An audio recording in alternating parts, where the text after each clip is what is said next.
안녕하세요. 잡쇼광입니다. 폴란드에서 또 하나 대박 소식이 나올 것 같습니다. 한국은 최근 폴란드에 국산 다연장 로켓 천무를 비롯해 K2 전차, K9 자주포, FA-50 경공격기 등 수출 계약을 체결한 바 있는데요. 그런데 이번에 폴란드 원전 관련해서도 추가 협력 소식이 나와 화제가 되고 있습니다. 폴란드의 에너지 전문가 그룹에서 한국의 원전 사업 역량을 1등으로 꼽으면서 미국과 프랑스를 제치고 가장 좋은 점수를 부여해 업계 관계자들이 깜짝 놀랐는데요. 오늘은 폴란드 원전에 대한 내용과 앞으로의 한국 원전 수출 관련해서 자세히 알아보겠습니다. 최근 한국수력원자력 한수원이 폴란드의 원자력 발전소 신축 사업 수주 관련해 의향서를 체결할 예정이라고 폴란드의 제치포스폴리타 신문이 현지 시간 19일 보도했습니다. 보도에 따르면 폴란드 전력공사와 현지 민간 에너지 기업인 제팍, 한수원이 향후 2주 내에 신규 원전 신축 사업에 서명할 예정이라고 알려졌는데요. 이번 수주 계약이 성사되면 한수원은 폴란드의 두 번째 원전을 신축하게 된다고 이 매체는 전했습니다. 해당 사업은 제팍이 2024년 말 운영 중단 예정인 폴란드 중부 페트누프 화력발전소 부지에 원전을 짓는 프로젝트입니다.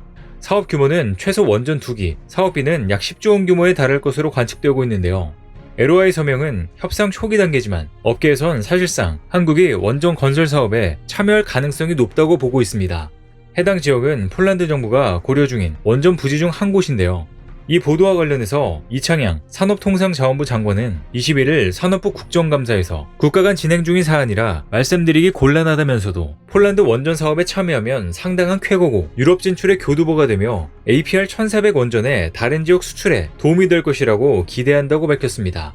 현재 러시아의 우크라이나 침공으로 러시아, 중국은 폴란드 원전 사업 파트너에서 배제된 상태입니다. 한국은 기술력과 계약기간의 완공 능력, 가격 경쟁력 등을 두루 갖췄다는 평가를 받고 있는데요. 한국이 최근 폴란드에 K2 전차, K9 자주포, FA-50 경공격기, 천무 다연장 로켓을 수출하는 등 방산 협력이 활발한 것도 원전 수출에 도움이 됐습니다. 이번 의향서 체결이 한국과 폴란드 간 원전 방산 협력 일환이라는 해석이 나오는 가운데 한수원이 이번 수주에 최종 성공할 경우 2030년까지 목표로 잡은 해외 원전 수주에도 가속도가 붙게 됩니다.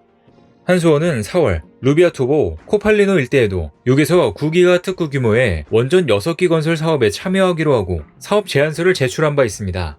한수원은 지난 4월 폴란드를 직접 방문해 폴란드 기후환경부 차관을 만나 사업 제안서를 제출하고 사업 수주를 위한 본격적인 활동에 돌입했습니다. 지난해 신규 원전 건설을 포함한 국가 에너지 정책 개정안을 발표한 폴란드 정부는 2033년 신규 원전 1기 운영을 시작으로 2043년까지 총 6기 원전을 순차적으로 도입할 예정입니다. 현재 폴란드 원전 사업은 한국, 미국, 프랑스가 참여해 3파전으로 압축됐는데요. 이번에 보도가 된 페트누프 원전 사업은 폴란드 정부가 현재 사업자 선정 작업을 진행 중인 루비아토보, 코팔리노 6기 원전 건설과는 별개의 사업인 것으로 알려졌습니다. 한수원은 미국 웨스팅하우스, 프랑스의 EDF 등과 경합 중인데 현지 보도에 따르면 미국 웨스팅하우스가 루비아토보 코팔리노 사업에서 약간 우위를 점하고 있다는 관측이 나오고 있습니다. 친미 성향을 가진 인물인 나임스키 전 전략적 에너지 인프라 정권 대표 겸 국무장관의 복귀설이 흘러나오고 있기 때문입니다. 복귀가 성사되면 웨스팅하우스의 수주 확률도 높아지게 되는데요. 그러나 미 웨스팅하우스에게도 자금 조달이라는 큰 문제가 있긴 합니다. 웨스팅하우스가 폴란드 정부에 제출한 제안서에는 뚜렷한 자금 지원 방안이 없는 것으로 알려졌습니다. 미 개발금융공사는 지난 2020년 원전 사업에 대한 자금 지원 금지를 해제해 폴란드 사업에 참여할 수 있으나 아직 확실치 않기 때문입니다. 아직 첫 번째 사업도 결정된 것은 아니지만 어쨌든 폴란드 첫 번째 원전을 미국이 따낸다고 하더라도 한국도 일부 기회를 얻을 것으로 전망하고 있습니다. 한수원과 웨스팅하우스는 지난 6월 회동을 계기로 해외 시장에 공동 진출하는 방안도 마련해뒀기 때문입니다. 특히 민간 기업 중에는 두산 에너빌리티가 웨스팅하우스의 협력사로 폴란드 원전 사업에 참여할 수 있습니다. 두산 에너빌리티는 미국과 중국에서 AP-1000의 주기기를 공급한 경험이 있기 때문입니다. 대표적으로 중국의 삼먼과 하이양 원전은 웨스팅하우스가 개발하고 두산 에너빌리티가 주기기 원자로, 증기 발생기 등 핵심 설비를 제작했습니다. 첫 번째 원전에서도 어떤 결과가 나오든 폴란드 원전 건설 사업에 두산 에너빌리티가 참여할 가능성이 높은 것인데요. 매체는 이번 폴란드 페트누프 원전 신축 사업은 한국과 폴란드 양국 간의 방산협력의 일환이기도 하다고 덧붙였는데요. 한국과 폴란드는 지난 7월 폴란드에서 원전, 방산, 첨단 산업 등 양국 간 포괄적 협력 방안을 논의하며 9개 부분에 MOU를 체결한 바 있습니다. 당시 자리에서 폴란드 기후환경부 장관과 만나 한국 원전의 우수성과 안전성을 적극 설명하는 한편 한수원이 지난 4월에 제출한 사업 제안서를 기반으로 양국 간 원전 협력이 진전하길 희망한다고 밝혔었는데요. 그리고 한국은 폴란드 원전 사업에 대한 높은 참여 의지, 원전을 바탕으로 한 양국 산업의 미래 발전 비전을 설명했습니다.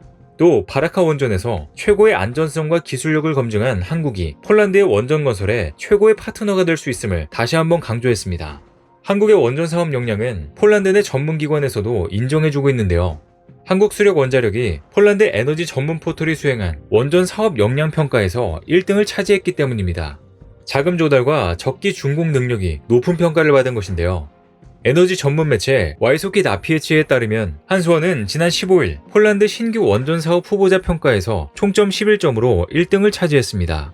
와이소키 나피에치에는 원자재와 에너지 관련 컨텐츠를 다루는 권위 있는 매체입니다. 지난해 기준 330만 명이 넘는 이용자를 보유했으며 월 조회수는 200만 회에 달하는데요. 매체는 자금 조달 능력, 신뢰도, 현지 공급망 참여를 기준으로 잠재적인 원전 사업자 3곳을 평가했습니다. 한수원은 자금 확보와 신뢰도에서 각각 4점, 현지 공급망 참여에서 3점을 획득했습니다. 프랑스의 EDF는 총점 10점, 미 웨스팅하우스는 7점으로 각각 2, 3위에 올랐는데요. 양사 모두 신뢰도에서 각각 2점을 받아 한수원과 큰 차이를 보였습니다. 웨스팅하우스는 자금 조달 평가 점수가 1점에 그쳐 3곳 중 가장 낮았습니다.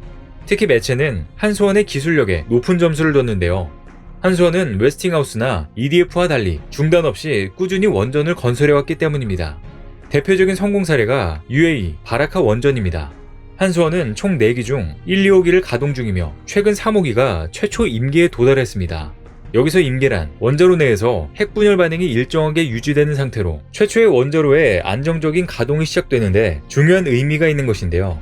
특히 2호기 최초 임계 이후 12개월 만에 3호기도 최초 임계에 도달하면서 상업 운전 중인 1, 2호기와 더불어 세 번째로 운영 단계에 돌입했다는 점에서 큰 의의를 둘 수 있습니다.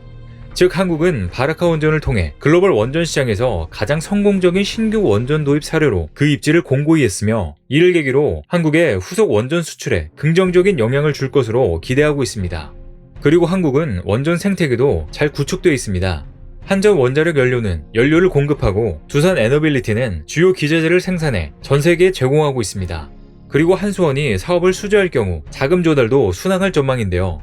한수원은 앞서 원전 사업을 따낸다면 합작사 지분 49%를 인수하겠다고 밝혔었습니다. 한국무역보험공사와 한국수출입은행이 금융지원에 나설 것으로 보이는데요. 미국 웨스팅하우스의 불안한 자금 조달 방안과 대조적인 모습을 보이고 있습니다. 그리고 매체는 프랑스의 EDF도 과거 수많은 지원 사례를 볼 때 기술력이 입증되지 않았다고 결론을 내렸습니다. 즉 한수원이 이번 폴란드 신규 원전 수주에 성공할 경우 앞으로 추가 폴란드 원전이나 다른 해외 원전 수출에도 청신호가 켜질 전망인 것인데요. 특히 러시아, 우크라이나 전쟁으로 에너지 안보에 비상이 걸린 상황이어서 향후 유럽 내 추가 원전 수주에도 유리한 고지를 점할 수 있다는 것입니다. 한수원은 지난 8월 3조 원 규모의 이집트 엘다바 원전 2차 건설 사업 계약을 체결한 데 이어 체코의 신규 원전 건설 수주전에도 참여 중입니다. 한수원은 지난 9월 20일 사장이 직접 체코와 폴란드를 방문해 원전 세일즈를 펼치면서 집중하고 있는 곳인데요. 체코 두코바니 지역에 1200메가와트 이하 가압 경수로 원전 1기를 짓는 사업으로 지난 3월 한수원과 미국 웨스팅하우스, 프랑스 EDF 등 3곳을 대상으로 입찰이 개시됐습니다. 오는 11월에 입찰서를 제출하면 2024년 한 곳이 우선협상 대상자로 선정되는데요. 이번 폴란드 수주 성공 시 체코 정부가 계획 중인 최대 3기의 추가 신규 원전 건설 사업에도 긍정적인 영향을 미칠 수 있습니다. 이외에도 영국은 2050년까지 원전을 최대 8기까지 더 짓겠다고 발표했으며 프랑스는 2050년까지 신규 원전 6기를 건설하기로 했습니다. 추가로 원전 8기를 더 지을지 검토하고 있습니다. 사우디아라비아도 2030년까지 1.4기가와트 규모의 원전 2기를 짓는 사업을 추진 중입니다.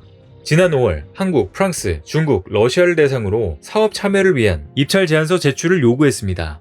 사우디는 장기적으로 16기를, UAE는 바라카 1, 4호기 외에 5, 6호기를 추가 건설할 계획입니다. 게다가 동남아 필리핀 정부도 내년에 전력 위기가 찾아올 것으로 전망하면서 원자력 발전을 위해 한국에 도움을 요청하고 있는데요. 로이터 통신 및 현지 언론에 따르면 필리핀 에너지부 장관은 최근 내년에 일부 수력 발전소들이 가동을 중단할 예정이어서 전력 공급에 차질이 예상된다고 밝혔습니다. 현재 필리핀 대통령은 이 같은 문제를 해결하기 위해 원전 가동을 추진하고 있습니다. 특히 이전 대통령 시절에 완공된 바탄 원전의 재가동 여부를 결정하기 위해 한국과 협의 중인데요. 이를 위해 지난 5월에는 한국 정부에 이와 관련한 자문을 구하기도 했습니다. 이와 같이 한국은 폴란드 대규모 방산에 이어 원전까지 무서운 기세를 떨치고 있습니다. 게다가 다른 유럽 국가들까지 한국의 원전 기술력으로 인해 수주를 타진 중으로 곧 잭팟이 터질 것으로 예상되고 있는데요. 러시아의 우크라이나 침공으로 에너지 수급이 어려워진 만큼 친환경 에너지원인 원전이 전 세계적으로 각광받고 있는 가운데 앞으로 한국의 훌륭한 원전 기술을 전 세계에 수출할 기회도 늘어날 것으로 기대가 되고 있습니다. 오늘 준비한 소식은 여기까지입니다. 댓글을 통한 여러분들의 많은 의견 기다리겠습니다. 시청해주셔서 감사합니다.